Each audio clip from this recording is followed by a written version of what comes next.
What does it mean to certify? And she also asks, what are the costs? So I'll do that first. The cost, it depends on which city you're in. They're each a little different.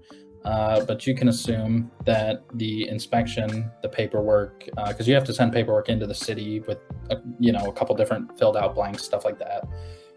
Mm-hmm. You have to schedule the inspection. The inspector will go out there. They'll give you back a punch list. That portion typically costs between $200 and $300, depending on the city. Some are $200, some are $250, some are $300.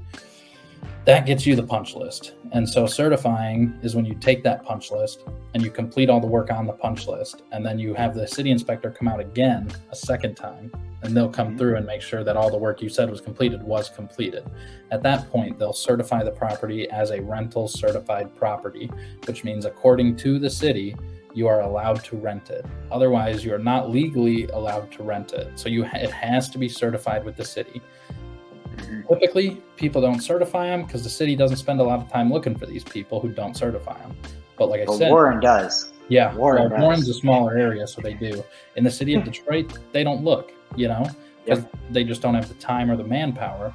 But if you get caught up because you didn't certify it, which basically means make it rental compliant with the city, they won't help you in an eviction. They will not help you get SARA funds. They will not help you with Section 8 funds. There's nothing they'll do to help you if you don't get it registered and certified with the city as an accepted rental housing unit. So hopefully that answers. Detroit needs a COC. I understand that. My question is, what is the total cost of a COC? So in the city of Detroit, you have to pay for the inspection, which is the $250. You also have to pay for a lead certificate, which means you have to hire a lead contractor or lead paint contractor to go out there and certify that the property has no lead in it. So that'll just depend on how much you have to pay for somebody to do that. I know what our cost is. I don't necessarily know what your cost is if you don't use one of our people. But to do the full thing, just the paperwork, get the inspections, get the punch list, get the lead certification, and get it all back to the city is $900. That's for both inspections. With us, it's $900. That's for both the inspections, that's for the lead certificate, and that's for the third inspection after. So I think that answers this. That's before repairs. If they give you if they give you a punch list that says, you got to redo the railing, well, the next guy's punch list might not have the railing on it, So cost of repairs is going to be different on every house. Gotcha. And I think that's what this was saying, was what services are offered and cost of services. I think you just answered that. Yeah, and then as a full service property management company, we do 10% for the first property. If you have multiple properties, we go down to 9%. That's of collected rent. If you have 10 or more properties, we'll go down to 8% of collected rent. Gotcha. With that being said, we have all the cost of certifications, and we have all of that going. And how many times do you get where a renter is just saying, no, don't want to pay, you're gonna have to evict me, try it, let's see? It used to not be as bad. It's no longer as bad as it used to be because SARA has since stopped. Gotcha. SARA actually doesn't take any new applicants as of 2 months ago, I believe, but they still have a lot of backlog applicants. So during SARA and during the eviction process, where the courts basically told you, no matter what, you can't evict.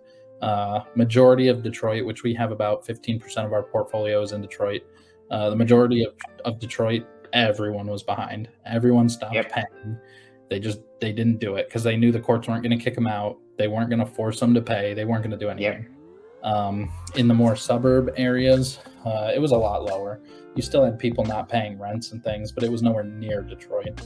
Gotcha. I would say holistically, and this is about as bad as it's been because of the moratorium and because of SARA, there's about a 30% delinquency across the board in every city total. So a lot of that is because Detroit's at like 80%. But, when you go out to the more safer, secure suburban markets, the rate's a lot lower. Gotcha. And then I know we've already said it, and it's in the description. Sanhan, it's in the description here. So your website is, again, nhlpropertymanagement.com. okay. And then what services are offered, such as landscaping, maintenance, and how is cost determined, or does the 10% cover all services offered? 10% covers everything. We do everything. We hire the landscapers. We do all the everything. Now, obviously, if there's repairs, the owner pays for that, right? To get the grass cut, the owner pays. If we have one, it's an 8-unit in Wyandotte. It's a little apartment complex. The grass has to be mowed every 2-3 weeks. So the owner we facilitate it, and then we bill the owner. The owner pays for that landscaping, right? The maintenance of it. Yeah. Now, are you adding a 20% a markup on that as well? Not on you. If there's renovation, typically if we have to completely turn a property like this one I was talking about in Detroit, where there's the $30,000 renovation that we're doing to flip the house, basically. It was a wholesale deal, actually, where he bought it and then brought it to us to fix it up and sell it. That does have a markup because there is a lot of man hours and there's a lot of labor that goes into facilitating, renovation. Gotcha. And that's 10%. And then do you manage Airbnbs? We don't. We could facilitate it, but at the cost we would have to do it at, it's probably just not attractive to anyone. For the amount of time and manpower we'd have to put in it, we'd have to charge 35% of collected rent to justify it. And at that point, it's probably not worth it to the investor. Gotcha. And then does it include evictions if necessary for the 10%, I'm assuming? So it does include us facilitating it all. Court costs will obviously be billed to the owner. We don't pay for the owner's eviction, but we facilitate everything from A to Z, all the documents, all the paperwork, communications with the attorneys, court dates, if someone's got to show up, if someone's got to provide paperwork, if someone has to talk to the attorney for 3 hours on a Friday night about what's going on with the case, the 10% does cover that. It just does not cover the court costs itself, the attorney fees themselves. And honestly, that's the hardest part, is getting that paperwork and following up and everything. Yeah, following up with an attorney on evictions in the city of Detroit who's got 3,000 evictions on his docket, it's worth the 10%, trust me. And sorry, Sanhan is asking, do you process to get Section 8 tenants? I'm probably going to say yes on this. Correct. We facilitate this as well.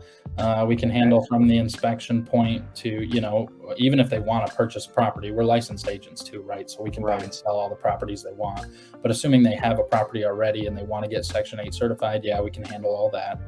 We'll do the inspections, get everything set for Section 8, get the tenant in, get it set with the city, or like Plymouth Housing. We just did one with Plymouth Housing where we set it up with the housing authority and we take care of all that too.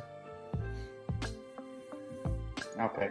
So, and then Grace Love is asking again, do you find and approve the tenants? Correct. All at our cost. We do all the marketing. We do all the credit check, background check. We do credit, criminal, eviction, judgment, lien.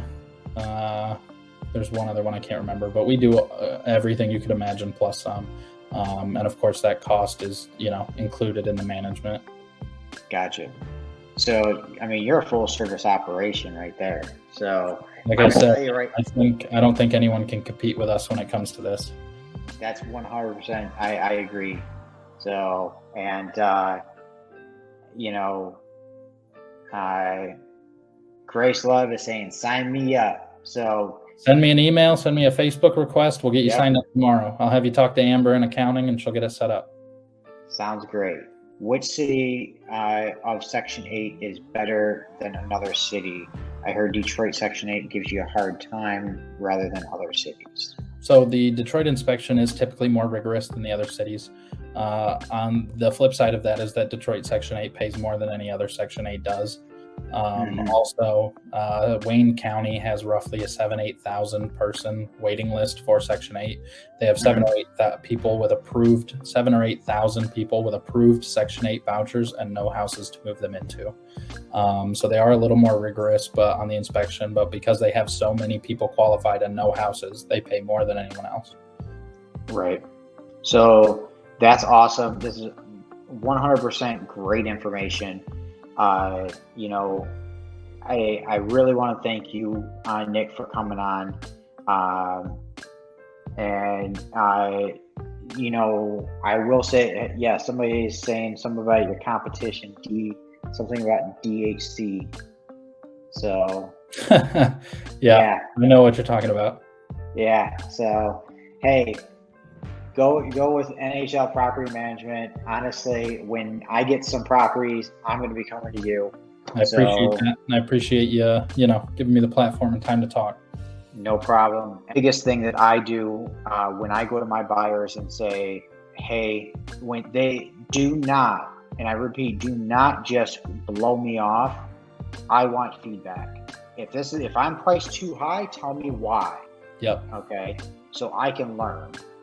And because this market's ever changing, and I completely understand that. So any wholesalers, that's a key tip. If you're going to your buyers, tell them, hey, I actually have this buyer, the buyer that had to go to your Warren property.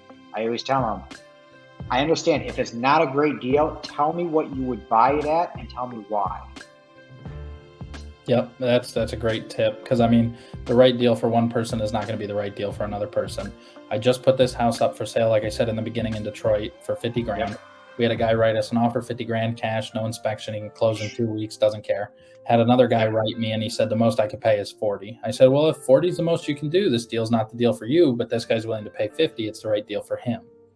Yep. So every deal is going to be different, and just because one person shoots it down doesn't mean someone else isn't going to take it.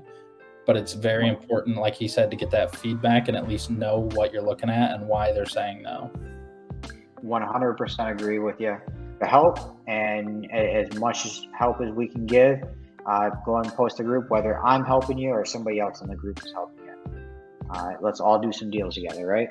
Yeah, and like I said, if anyone actually wants to take us up on the offer, go ahead and reach out to me. I can get you in touch with accounting tomorrow. We can get going and get it ready. So happy to help. Awesome.